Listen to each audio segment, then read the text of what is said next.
Mes prochains invités, je suis bien content de les recevoir parce que à chaque mardi et jeudi, c'est la chronique La Pouponnière présentée par votre Jean Coutu de Montmagny. Et là, ben, c'est notre concours habituel à chaque année pour bien sûr pour celles et ceux qui ont voulu y participer. Alors, je reçois aujourd'hui Sonia Thibault, qui est administratrice chez Jean Coutu à Montmagny, et le grand patron de Jean Coutu Montmagny, Jean Thibault. Bonjour. Bonjour. Content de vous recevoir. Oui, pareillement. Une fois par année, Jean, c'est pas beaucoup. Non. À moins que tu viennes nous parler du Club Lyon, là. À une autre occasion. Ouais. Jean, je suis content de te recevoir parce que moi, j'aimerais savoir, on entend tellement toutes sortes de choses par rapport à la COVID, par rapport à l'influenza, puis bon, les virus là, qui se promènent. Comment on a vécu ça dans le temps des fêtes chez Jean Coutu? Comment ça se passe? Est-ce que les gens sont plus sont plus malades qu'ils étaient ou on a plus peur qu'avant? Là, on nous dit que les tablettes sont vides, il y a une pénurie de médicaments. La plus belle façon de savoir vraiment ce qui se passe, c'est de parler au propriétaire d'un Jean Coutu. Il y a plusieurs facteurs qui arrivent. Donc, il y a, j'appellerais, des maladies de rattrapage qu'on peut dire qui arrivent. Du monde qui n'ont pas été malades pendant les 2 dernières années parce qu'ils mettaient un masque, qu'ils se lavaient bien les mains. Donc, il y a des virus qui étaient en dormance qu'on n'a pas attrapés par notre hygiène de vie. Pendant le temps qu'on n'était pas malade, les quantités de médicaments, ils ont diminué les ventes. Et les compagnies qui fabriquent ont souvent le réflexe de dire, on prend les ventes de l'année et on fait la même chose à plus ou moins quelques pourcents pour l'année suivante. Donc, l'année passée, on n'a pas été malade, on a diminué les ventes, donc on va faire moins de médicaments pour cette année. Et ensuite, j'appelle ça le syndrome du papier de toilette, comme on a vu au début de la pandémie. Il y en a qui vont acheter au cas où. Donc, vraiment à accumuler des choses qui n'ont pas de besoin. Régulièrement, je me promène sur le plancher, puis je vais aider le monde, puis ils veulent acheter un sirop au cas où. Mais je veux dire, c'est pas la même chose si on tousse sec de la gorge ou si on est pris sur les bronches. C'est pas le même sirop qu'il faut, mais on va avoir un sirop qui va être complètement inutile. On a du sirop, faut qu'on ait... C'est ça. Hein? Donc, c'est ça. Et il y a du monde qui... ça fait que...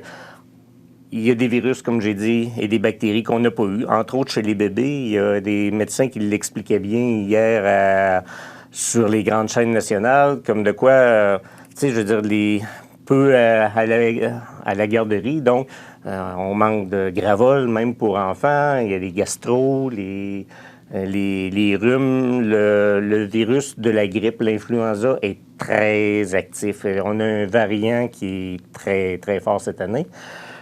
La COVID, qui est encore là, et puis plus tous les autres virus annuels. Donc, on se retrouve avec un cocktail, la tempête parfaite. OK. Est-ce que, je te repose la question, les gens ne sont pas plus malades qu'il y a 2 ans? Bien, il y a des maladies qu'ils auraient dû avoir il y a 2 ans, des rhumes, mais que le virus est resté dans notre environnement en dormance et que là, il y a plus de monde de malades en même temps sur tous les virus en circulation parce qu'ils n'ont pas été malades dans les 2 dernières années parce qu'ils se lavaient les mains et il y avait un masque. Donc, on a plus de monde de malades, oui, mais c'est des choses qui auraient dû arriver, être réparties sur 3 ans, mais que là, on a toutes sur 1 an. Est-ce que le masque a été une bonne chose? Oui. Le port du masque? Oui. Oui? Mais il aurait fallu un petit peu... Si j'entends les explications que tu me donnes aujourd'hui, les gens sont plus malades parce qu'on portait un masque, mais pour pas... Mais là, ce qu'on a évité, c'est des virus, dont la COVID, pour être hospitalisé. Il y a beaucoup de monde dans les urgences, mais moins de cas graves. On ne parle plus d'intubation. Et tout ce qu'on parlait, ce qu'on voulait éviter, on l'a évité. Mais là, c'est des maladies, des pneumonies qui ont toujours existé. Donc, tu sais, avoir notre vaccination à jour, le pneumocoque, tu sais, pour vraiment avoir... Notre vaccination pour la grippe est drôlement importante cette année. Ceux qui ne l'ont pas, ils sont plus affectés. Jean, on veut désengorger les hôpitaux et on donne plus de latitude, si je peux prendre le mot latitude, là, aux pharmaciens. Est-ce que c'est une bonne chose? D'abord, est-ce qu'on réussit à désengorger les hôpitaux? pour engorger les pharmacies? On réussit à ne pas engorger encore plus les hôpitaux. Il y a des choses qu'on peut avec... il y a plusieurs traitements, dont des infections urinaires, des zoonoses, des différentes pathologies qu'on peut gérer. On a le droit de prescrire des choses, vraiment les prescrire pour que ça passe sur les assurances. On n'est plus obligé d'aller voir un médecin pour certains médicaments. Sauf qu'on n'est pas une centrale 811 avec du monde assis au téléphone. Et notre problème, c'est qu'on répondait en dedans d'une heure à des appels téléphoniques qui, maintenant, ça peut prendre 3-4 heures. On n'est quand même pas une centrale 811 parce qu'on a des appels d'un peu partout. À Noël, ça a été la folie pour des conseils, oui, pour qu'est-ce qu'on peut faire. Est-ce que j'ai à la maison, est-ce que ça va faire? Tu sais, quand à Noël, le 25 et le 1er janvier, on se retrouve tout seul entre Lévis et la Pocatière. Ça fait un bassin drôlement grand à gérer. Est-ce que est-ce que pour toi, Jean, propriétaire d'un Jean Coutu, c'est souhaitable d'avoir plus de latitude, d'avoir... Oui. Oui, ça donne... On a le droit de... Tu sais, avec les pénuries, entre autres d'antibiotiques, on a le droit de faire des changements nous autres mêmes. Avant ça, dans les dernières années, il fallait courir après les médecins, mais le médecin qui l'avait prescrit, il avait fini son chiffre à l'urgence ou sans rendez-vous, puis il était avec une journée de congé, on ne pouvait pas le rejoindre.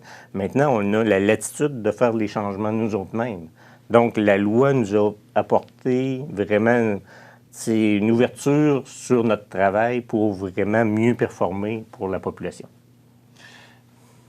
Pour les gens qui sont malades actuellement, la grippe, le rhume, l'influenza, je n'ai pas les termes du pharmacien, là, mais quel conseil tu donnerais aujourd'hui? Se reposer, boire, et puis, en cas de doute, le 811, l'option 3, est toujours, c'est la porte pour avoir des conseils. Votre pharmacien, si vous êtes là, le client, on peut vous aider, mais on ne vous garantit pas un accès immédiat au pharmacien. Parce qu'on a à gérer le public, notre achalandage normal. Et des fois, on se fait reprocher de ne pas répondre tout de suite à des personnes. Mais on n'est pas une centrale, on n'est pas payé pour ça. C'est du bénévolat. Et puis, c'est ça, c'est le temps. On n'a pas plus de pharmaciens, parce qu'on est toujours en pénurie. On est 7-8 pharmaciens. C'était la prochaine question. On est toujours 7-8 pharmaciens, mais on est obligé d'engager l'équivalent de 2 pharmaciens. On appelle ça des dépanneurs. Mais c'est du monde régulier qu'on a chez nous. On est chanceux, là. C'est des réguliers qu'on a pour venir nous prêter main forte, parce qu'on travaille à minimum 4 pharmaciens de jour tout le temps, ensemble. Fait que ça nous permet pour pouvoir répondre aux besoins de la population. Plaisant d'avoir un pharmacien pour pouvoir poser les questions. Oui. Et j'ai été content de le recevoir aujourd'hui, justement, pour peut-être faire le point sur ce qui se passe actuellement, parce que notre système de santé est malade. Je pense qu'il faut comprendre, mais je pense qu'il y a des façons de faire, dont se rapprocher de notre pharmacien. Je pense que c'est une des solutions qui est envisagée. Oui. Et qui fonctionne. Exactement. Jean, on serait presque prêt à présenter la vidéo qui nous montre les petits bébés, des parents qui feront partie de notre concours. Et après ça, on va demander à Sonia de nous faire le tirage pour une personne qui va mériter 300 $ pour un certificat cadeau offert par votre Jean Coutu et CMA TV. Donc, on regarde cette vidéo qui a été montée par notre producteur Jean Carbonneau. On est dans les gens aujourd'hui. Alors, Jean Carbonneau, voici donc ce que ça donne.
Jean, c'est une superbe belle promotion.